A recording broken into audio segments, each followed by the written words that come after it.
First of all, I think I would like to take a permission from the audience, listeners, and the honorable dais that I don't know Konkani.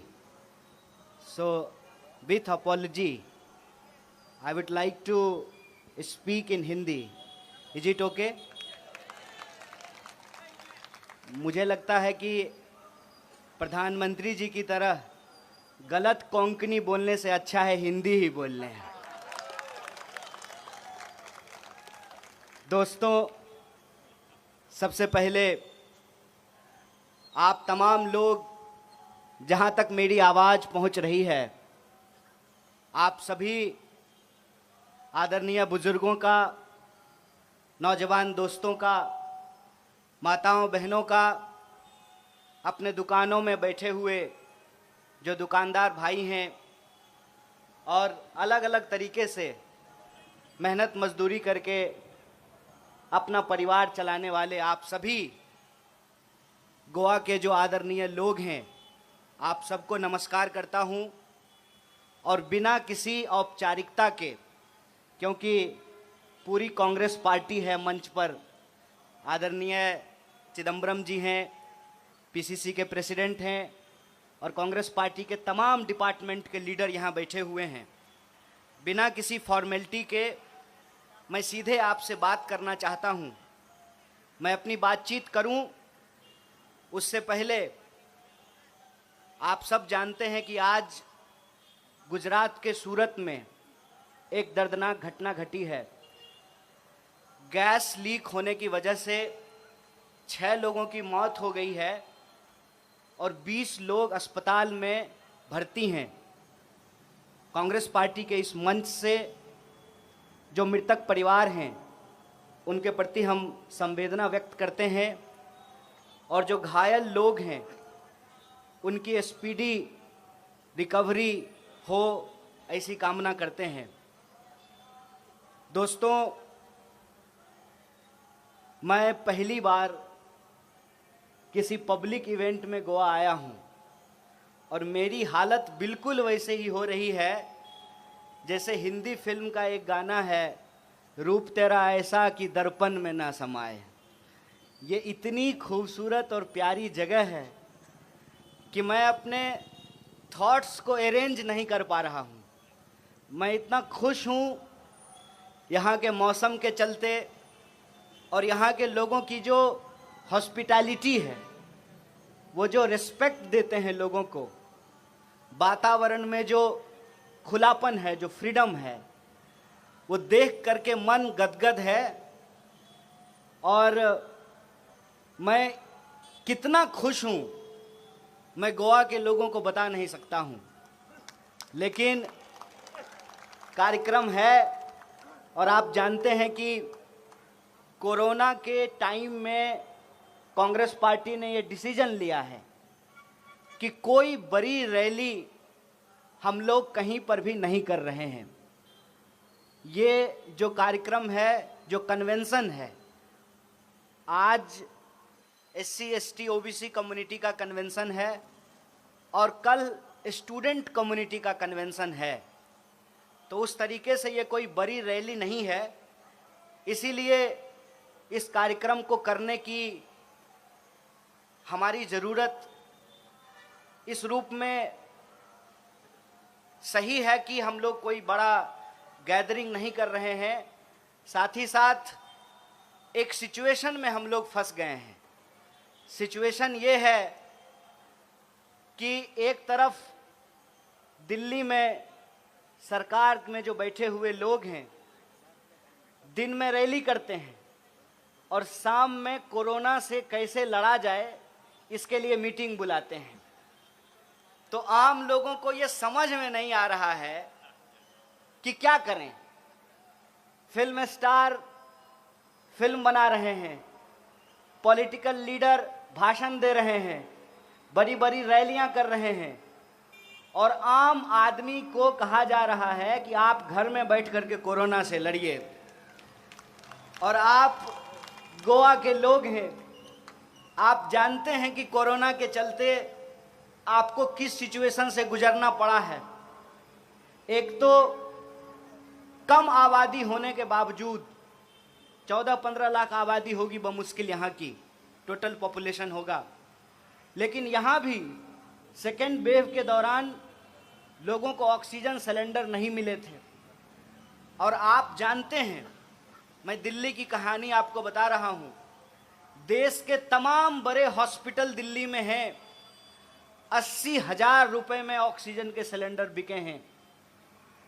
Delhi से गुड़गांव ले जाने के लिए 1-1 लाख रुपया ambulance ने मरीज के घर वालों से लिया है। और अभी ज़्यादा दिन हुआ नहीं है, ये पिछले ही साल की कहानी है। अभी तीसरी लहर फिर आने को तैयार है और सरकार सारा फैसला चुनाव को ध्यान में रख करके कर रही है।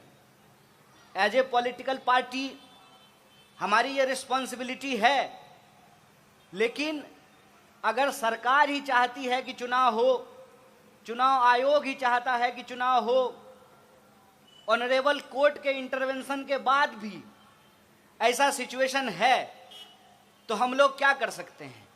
लेकिन फिर भी हमारी पार्टी ने ये डिसीजन लिया है कि हम कोई बड़ी रैली नहीं करेंगे, लेकिन छोटे छोटे कन्वेंशन हम करेंगे। और ये कन्वेंशन करना इसलिए ज़रूरी है कि जब चुनाव हो तो कम से कम जो देश के लोग हैं, जो राज्य के लोग हैं, जो स्टेट के लोग हैं, उनके मुद्दों पर चुनाव हो। इसीलिए गोवा पीसीसी ने ये फैसला लिया कि हम 2 कन्वेंशन करेंगे। एक कन्वेंशन में आप सब लोग बैठे हुए हैं, दूसरा कन्वेंशन कल होगा। ये कन्वेंशन हम लोग क्यों कर रहे हैं, सबसे पहला सवाल ये है। ये कन्वेंशन हम लोग इसलिए कर रहे हैं कि हम लोग डेमोक्रेसी के अंदर एक ट्रेंड देख रहे हैं। ट्रेंड क्या है कि चुनाव को पूरे तरीके से लोगों के जो इशूज हैं, जो पीपुल्स इशूज हैं, उससे डाइवर्ट कर दिया गया है। मैं रास्ते में आ रहा था, कोई ऐसा इलेक्ट्रिसिटी का पोल नहीं है जिस पे बत्तीसी दांत निकालता हुआ प्रधानमंत्री का फोटो नहीं है। और हर फोटो पे एक बात लिखा हुआ है, 10 वर्षा विकासाची।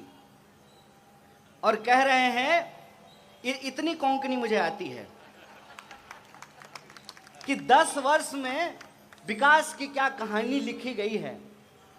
और दावा उनका यह है कि गोवा में डबल इंजन की सरकार है। मैं बिहार से आता हूं, बिहार में भी डबल इंजन की सरकार है। अब यह बात मैं आपको क्यों कह रहा हूं, क्या आप जानते हैं कि बिहार में भी बीजेपी सरकार में है। और बिहार की हालत यह है, कहां है बिहार, वहां से लोग काम करने के लिए गोवा आते हैं। अगर डबल इंजन की सरकार होने से विकास होता तो बिहार के लोगों को गोवा आकर के काम करने की जरूरत नहीं थी। मतलब ये प्रचार है, मतलब ये झूठ है। जैसे आप टीवी देखते हैं तो टीवी में ऐड आता है, क्या ऐड आता है, ऐड आता है कि फेयर एंड लवली लगाने से मुंह गोरा हो जाता है। ट्राई किए हैं, किसी का मुंह गोरा हुआ है? यह प्रचार है। और प्रचार की हालत यह है, मैं आपको बता दूं, सरकार की एक योजना है, बेटी बचाओ बेटी पढ़ाओ।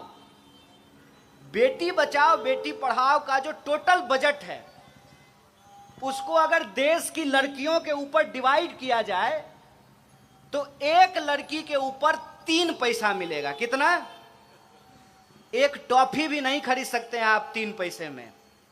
टॉफी भी कम से कम 2 रुपए में आता है। और उसका 77% बजट, मतलब 100 में से 77 रुपया सिर्फ और सिर्फ ऐड पे खर्च किया गया है। केंद्र की सरकार ने 5,000 करोड़, कितना? 5,000 करोड़। अरे आप संबित पात्रा थोड़ी हैं कि ट्रिलियन में कितना जीरो है नहीं बता सकते हैं। 5,000 करोड़ सिर्फ और सिर्फ एडवर्टाइजमेंट पे खर्च किया है।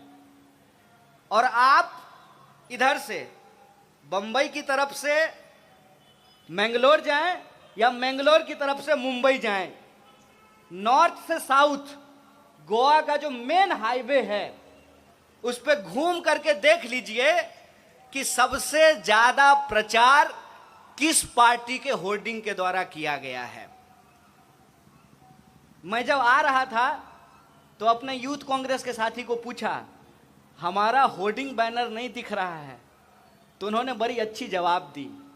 उन्होंने कहा कि लगभग 30% हमको वोट है गोवा में, लेकिन पोस्टर के मामले में 5% भी पोस्टर हमारा रोड पे नहीं लगा हुआ है। ये जो पैसा है ये इन्वेस्टमेंट है। ये इन्वेस्टमेंट किससे निकाला जाएगा? ये इन्वेस्टमेंट जब सरकार चुन करके आएगी तो आपसे निकाला जाएगा, आपके टैक्स के पैसे से वसूला जाएगा। और कैसे वसूला जाता है? ये सामने पेट्रोल पंप है। ये भाजपा के लोग कहते हैं शेर को पालने में खर्चा होता है। प्रधानमंत्री शेर हैं तो शेर को पालने में खर्चा होता है, इसीलिए 32 रुपए लीटर का पेट्रोल जो है 110 रुपया में बिक रहा है। 32 रुपया दाम है और बाकी का जो रुपया है टैक्स के रूप में आपसे वसूला जा रहा है। और वो पैसा आपके स्कूल के ऊपर नहीं, आप जिस सड़क पे चलते हैं उस सड़क के ऊपर नहीं, आपके घरों में जो बिजली आती है उस बिजली के ऊपर नहीं, कोरोना काल में जो आपको ऑक्सीजन सिलेंडर नहीं मिल रहा था, हॉस्पिटल में बेड नहीं मिल रहा था, उसके ऊपर नहीं, प्रधानमंत्री जी के सूट बूट के ऊपर खर्च किया जाता है। इसीलिए ये कन्वेंशन हम बुलाए हैं और आपसे बात करना चाहते हैं, क्योंकि आजकल लोकतंत्र में सिर्फ नेताओं के मन की बात होती है, जनता के मन की बात नहीं होती है। जनता के मन की बात क्या है? जनता के मन की बात यह है कि लोकतंत्र, डेमोक्रेसी देश के लोगों से बनता है। और हमसे पहले जो इस मंच का संचालन कर रहे थे उन्होंने एक बड़ी अच्छी बात कही कि कौन है बहुजन? जो ठेला चलाते हैं, जो रिक्शा चलाते हैं, जो खेतों में काम करते हैं, जो फैक्ट्रियों में काम करते हैं, जो आपके घरों में साफ सफाई करते हैं, जो सरकारी दफ्तरों में काम करते हैं, मेहनत मजदूरी करने वाले जो लोग हैं। और ये जो मेहनत मजदूरी करने वाले लोग हैं ये सम्मान से अपनी जिंदगी जी सकें, इसीलिए डेमोक्रेसी में बराबरी का अधिकार उनको दिया गया। बराबरी का अधिकार वोट देने से लेकर एजुकेशन लेने तक, और एजुकेशन लेने के बाद नौकरी लेने तक, ये इक्वलिटी की आइडिया को डेमोक्रेसी के अंदर एस्टेब्लिश किया गया। आप सोच करके बताइए कि अगर संविधान में डॉक्टर बाबा साहब भीमराव अंबेडकर और पूरी की पूरी संविधान सभा यह प्रावधान नहीं करती कि सबका वोट बराबर होगा, तो आपको लगता है कि आपकी गंदी बस्तियों में कभी चमचमाती कार पे बैठकर कोई हाथ जोड़ करके आपसे वोट मांगने के लिए आता? जब मंदिर में नहीं घुसने दिया जा रहा है, जब अपने घरों में नहीं घुसने दिया जा रहा है, एक ही नदी में जब साथ में नहाने नहीं दिया जा रहा है, एक ही कुएं में जब पानी पीने नहीं दिया जा रहा है, तो नेता हाथ जोड़ करके आपसे वोट मांगने आते? ये डेमोक्रेसी की ताकत थी। डेमोक्रेसी ने हमको क्या ताकत दिया कि चाहे हेलीकॉप्टर पे उड़ने वाला आदमी हो या सड़क के किनारे बैठकर जूता सिलने वाला, उसका वोट बराबर होगा। आपने अपने घर में भले महिला और पुरुष को बराबर नहीं किया हो, लेकिन संविधान ने महिला और पुरुष को बराबर किया। ऐसा तो नहीं है ना कि मेरे पिताजी का वोट 2 होगा और मेरी माताजी का वोट 1 होगा। क्या गोरा क्या काला, क्या मोटा क्या पतला, क्या अमीर, क्या गरीब, क्या फॉर्च्यूनर पे चलने वाला, क्या साइकिल पे घूमने वाला, सबका वोट बराबर किया इस देश के संविधान ने। और यह जो अधिकार है, इस अधिकार की ही ताकत है कि पॉलिटिकल पार्टिसिपेशन के साथ साथ इकोनॉमिक पार्टिसिपेशन की भी बात की जाने लगी। लेकिन आज के डेट में पहले पॉलिटिकल पार्टिसिपेशन को खत्म किया जा रहा है और उसके बाद इकोनॉमिक पार्टिसिपेशन को भी खत्म किया जाएगा। और ये मैं झूठ नहीं बोल रहा हूं, झूठ बोल करके हमको प्रधानमंत्री नहीं बनना है, मैं सच आपको बता रहा हूं कि पॉलिटिकल पार्टिसिपेशन कैसे खत्म किया जा रहा है। आप देख लीजिए कि चुनाव की हालत आज क्या कर दी गई है। धीरे धीरे एक साधारण व्यक्ति चुनाव नहीं लड़ सकता है। कहां से चुनाव लड़ेगा, आप मुझे बताइए। चुनाव में कानून है, चुनाव आयोग का कानून है कि एमपी का जब आप चुनाव लड़ेंगे तो आपको 70 लाख रुपया खर्च करना पड़ेगा। आप अपनी ईमानदारी से बताइए, 70 लाख रुपया में चुनाव हो रहा है? पूरे गोवा में जो पोस्टर लगा हुआ है ये 70 लाख में लगा हुआ है। ये जो सैकड़ों गाड़ियां घूम रही हैं ये 70 लाख में हो रहा है। ये बेईमानी है। ये बेईमानी दिन रात हम अपनी आंखों से देखते हैं, लेकिन हम मजबूर हैं कि इस बेईमानी के खिलाफ हम कुछ कर नहीं सकते हैं। धीरे धीरे हम वोट तो दे सकते हैं, लेकिन हम चुनाव नहीं लड़ सकते हैं। आम इंसान चुनाव से बाहर कर दिया गया है। अभी चुनाव लड़ने से बाहर किए हैं, कल वोट देने से भी बाहर कर दीजिएगा। आपको मैं पार्लियामेंट की हालत बताता हूं। पार्लियामेंट के अंदर कम से कम 200 ऐसे एमपी हैं जो लाखपति नहीं, करोड़पति नहीं, अरबपति हैं, अरबपति।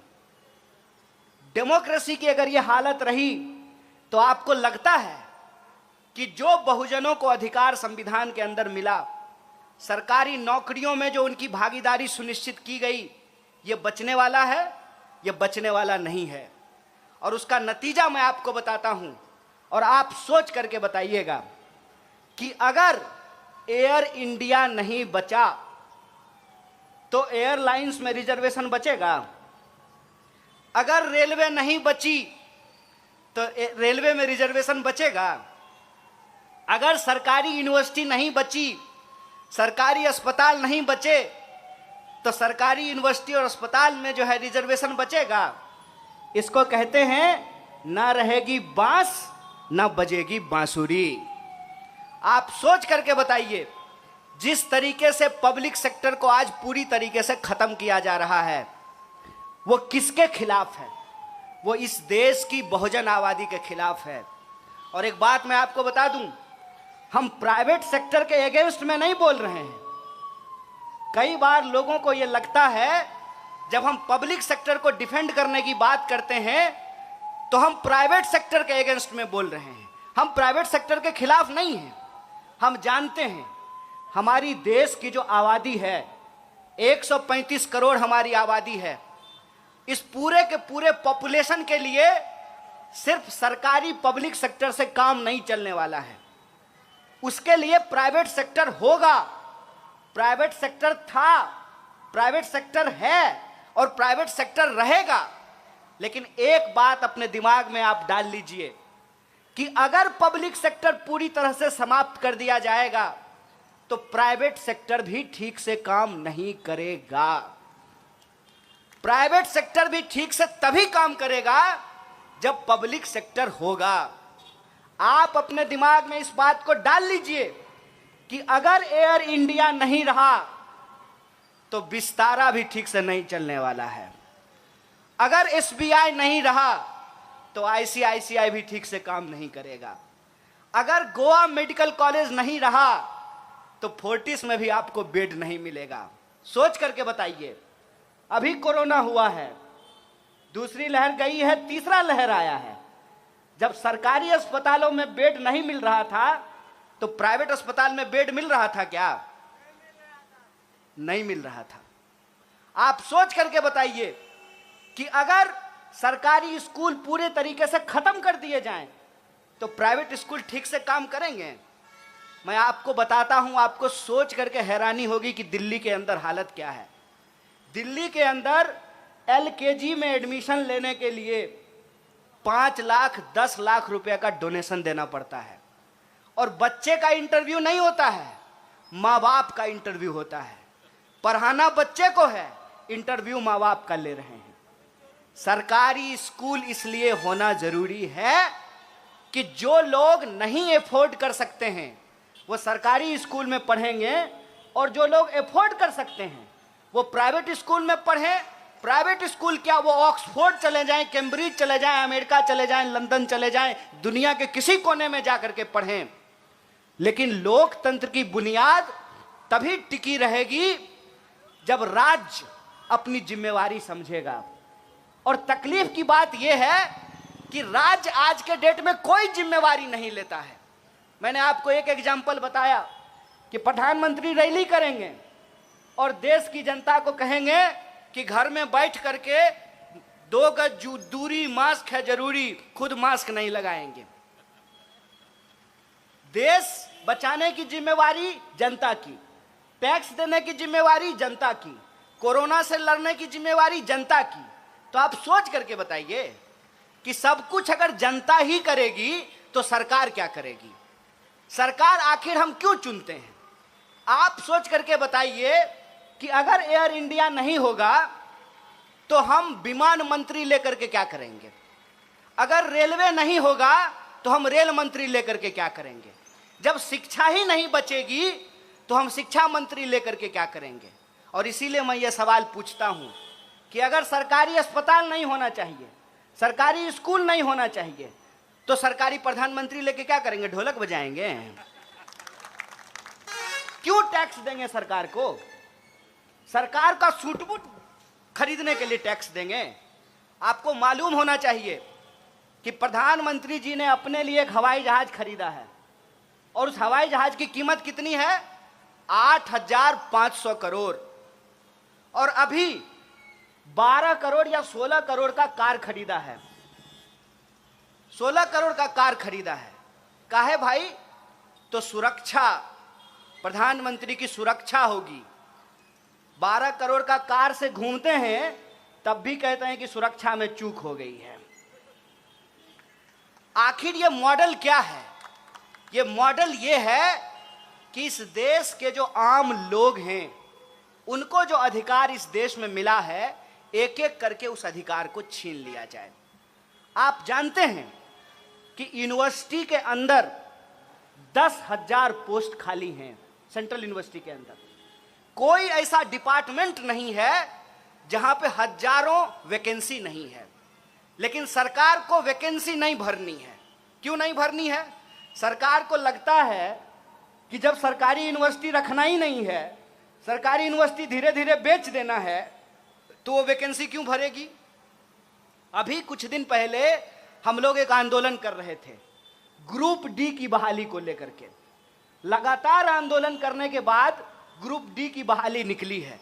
उस वक्त भी हमने कहा था कि सरकार ये वैकेंसी इसलिए नहीं भरती है कि उसको लगता है आज न कल हमको रेलवे को बेच देना है। ये जो सिचुएशन है, इस सिचुएशन को इस देश की जो बहुसंख्यक आबादी है उसको समझना पड़ेगा। उसको समझना पड़ेगा कि आज का जो सत्ता का मॉडल है वो वोट लेती है मेजॉरिटी से और काम करती है मुट्ठी भर लोगों के लिए। आप देख लीजिए कि हमारी जीडीपी लगातार नीचे जा रही है, देश की जीडीपी लगातार नीचे जा रही है, और प्रधानमंत्री जी के दोस्त का इनकम लगातार ऊपर जा रहा है। यह जो सिचुएशन है कि एक तरफ देश है और दूसरी तरफ प्रधानमंत्री जी के दोस्त हैं। प्रधानमंत्री जी देश की सारी संपत्ति अपने दोस्त को बेच देना चाहते हैं। तो मैं कहता हूं कि यह लड़ाई देश और दोस्त के खिलाफ है। यह लड़ाई बेचने और बचाने वालों के खिलाफ है। आपको तय करना पड़ेगा कि आप किस तरफ खड़े हैं। आपको सोचना पड़ेगा कि आपका हक और अधिकार किस बात में है। और जब आप ये तय करने के लिए एक बार मन बना लेते हैं तो कुछ सवाल हम लोगों के ऊपर भी आता है। जैसे आजकल गोवा से संबंधित 2-3 सवाल बार बार पूछा जा रहा है। एक तो गिरीश जी से मेरा अनुरोध है कि 151 जो पंचायत है गोवा का, हर पंचायत में हमको ले चलिए, हम गोवा के लोगों से बात करना चाहते हैं। जो दोनों जिला है, जो 40 असेंबली है, उसमें जा करके हम लोगों से बात करना चाहते हैं। उसके 3 फायदे हैं।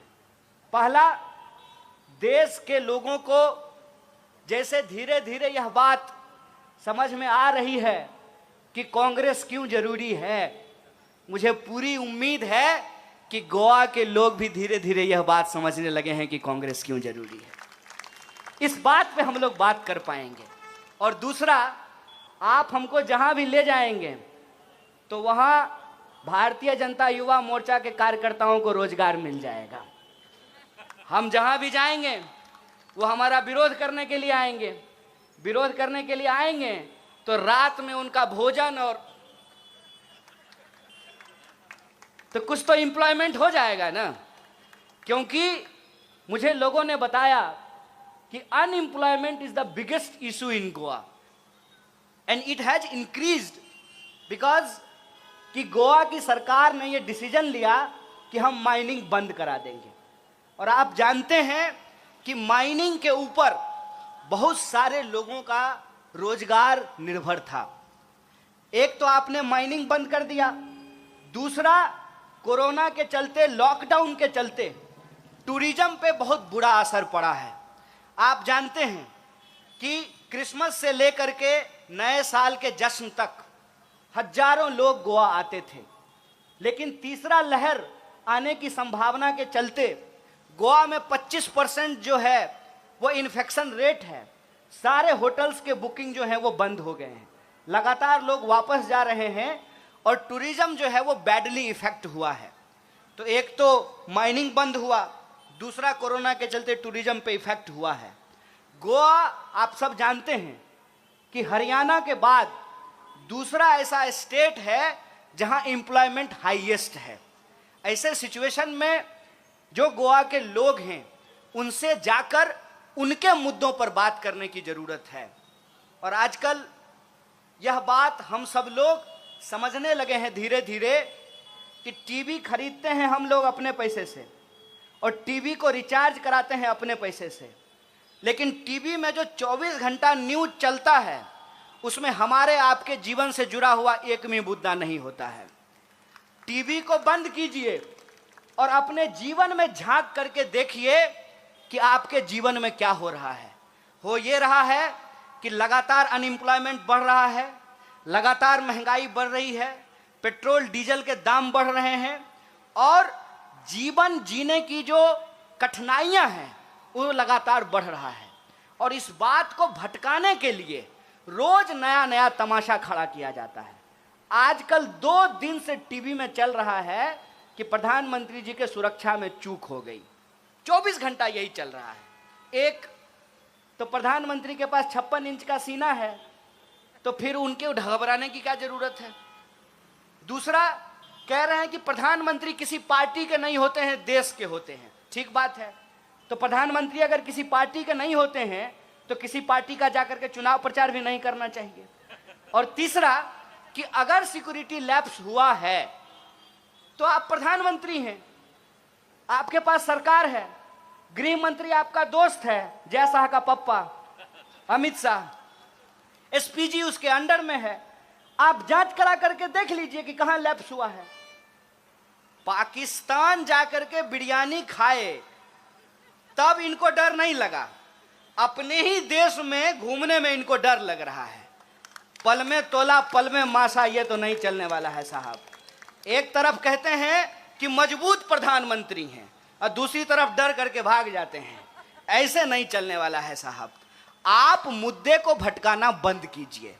मुद्दा यह है कि कितना भी आप प्रचार कर लीजिएगा ना, सच सच होता है। एक बात बताइए कि नारियल के पेड़ के नीचे खड़ा हो जाएं और हम 1 लाख बार बोलें आम है आम है आम है, तो नारियल आम हो जाएगा। कहते हैं बंदर क्या जाने आदि का स्वाद, बंदर क्या जाने आदि का स्वाद और संघी क्या जाने आजादी का स्वाद। जो लोग इस देश की आजादी में शामिल नहीं थे, जिन लोगों ने इस देश को आजादी नहीं दिलाई, उनको इस देश की आजादी से प्यार भी नहीं है। कहते हैं ना, जो बनाता है उसी को दर्द होता है। महिलाएं इस बात को बखूबी समझेंगी कि जो मां 9 महीने बच्चे को अपने पेट में रखती है, उसको मालूम होता है कि मां बनना कितना मुश्किल काम होता है। जो घर छोड़ करके भाग गए हैं, जो घर नहीं चला पाए हैं, वो देश क्या खाक चला पाएंगे। इसीलिए मैं आपसे कहता हूं कि आज के डेट में इस देश की जो बहुसंख्यक आबादी है, उसको ये सोचना पड़ेगा कि उसका मुद्दा क्या है। और उसका मुद्दा है एम्प्लॉयमेंट, उसका मुद्दा है महंगाई, उसका मुद्दा है पॉलिटिकल, सोशल, इकोनॉमिक और कल्चरल पार्टिसिपेशन। उसका मुद्दा है कि इस देश के अंदर महिला हो या पुरुष हो, काला हो या गोरा हो, सबको जो बराबरी से रहने का हक मिला है, वो बराबरी का हक। यहाँ कुछ सिपाही खड़े हुए हैं।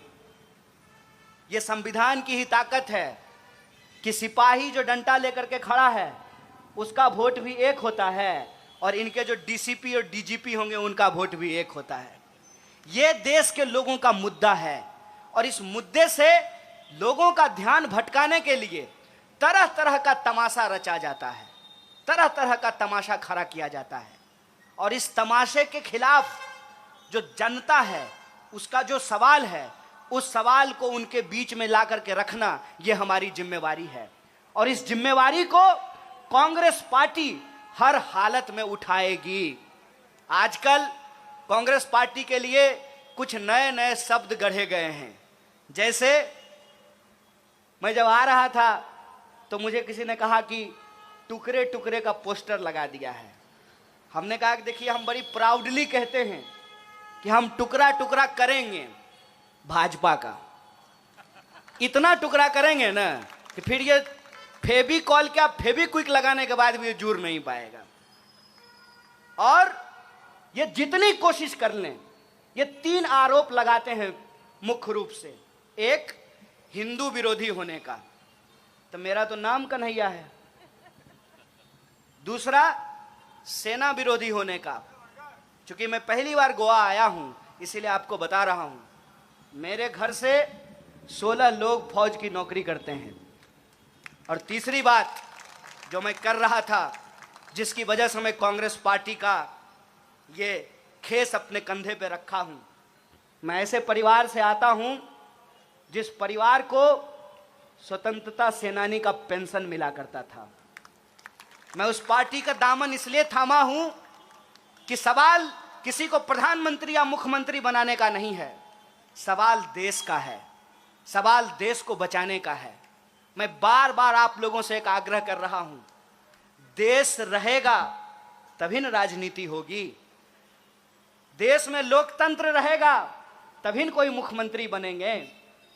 और आज गोवा के आप तमाम लोगों से भी मैं ये आग्रह करना चाहता हूं, जो मंच का संचालन कर रहे थे, उन्होंने कहा कि मार्गदर्शन करेंगे कन्हैया कुमार।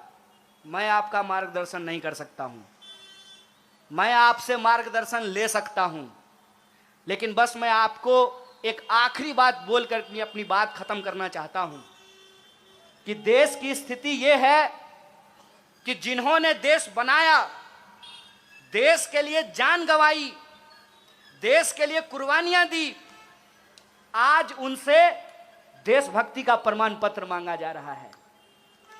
जिन्होंने आजादी के आंदोलन के साथ गद्दारी की, अंग्रेजों के साथ बैठ करके चाय पे चर्चा करते थे, जो देश की संपत्ति को बेच रहे हैं, आप मुझे बताइए, राष्ट्रीय संपत्ति को बेचना कौन सा राष्ट्रवाद है भाई?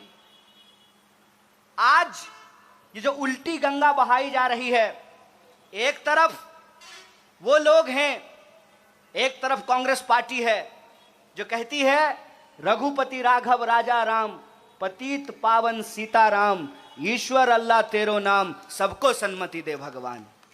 दूसरी तरफ वो लोग हैं जो इंसान को इंसान से बांट रहे हैं, धर्म के नाम पे इंसान को आपस में लड़ा रहे हैं और देश का जो असली मुद्दा है उसको गुमराह कर रहे हैं।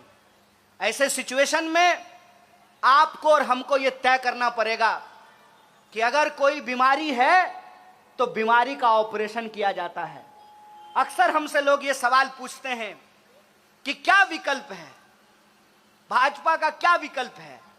मैं कहता हूं बीमारी का विकल्प नहीं, इलाज होता है और भाजपा का इलाज कांग्रेस है, इस बात को याद रखिएगा।